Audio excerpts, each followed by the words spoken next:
Tanadagi barcha bo'g'imlar 3 qismga bo'linadi. Birinchisi bu suyak, ikkinchisi bu tog'ay va pay, uchinchisi sinovial suyuqlik deyiladi. Mana shu 3 qismni davolashda inobatga olmasdan turib davolash xato hisoblanadi. Endi shu o'rinda har qanaqa bo'g'im kapsulasini yorib qilinadigan muolajalar bo'g'imga infeksiya tushishini xavfini oshiradi. Tabiat bilan qanaqa davolasa bo'ladi deganda bor yo'g'i 3 xil giyoh bor. Mana bu sabelnik deyiladi, bolotniy deyiladi. Bo'g'imdagi har qanaqa yallig'lanishni ketkazadi, og'riqqa ketkazadi. Keyingisi bu qora andiz deyiladi, korin divisila deyiladi. Bu bo'g'im yemirilishini to'xtatadi, bo'g'im suyakdagi kalsiy ishlab chiqarishni yaxshilaydi. Mana bu qora o'rma deyiladi, bu chorna kasa deb aytiladi. Bu bo'g'imlardagi regeneratsiya, tog'aylardagi regeneratsiya holatini yaxshilab, sinovial suyuqlikni ishlab chiqarishini yaxshilab beradi.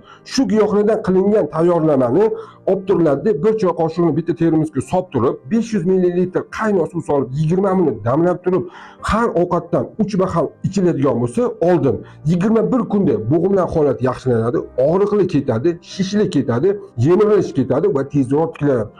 Eng kerakligi albatta bunga ixlos bilan qilinadi. Like bosiladi, tarqatiladi. Siz bilan doktor Kamilov, e'tibor uchun rahmat.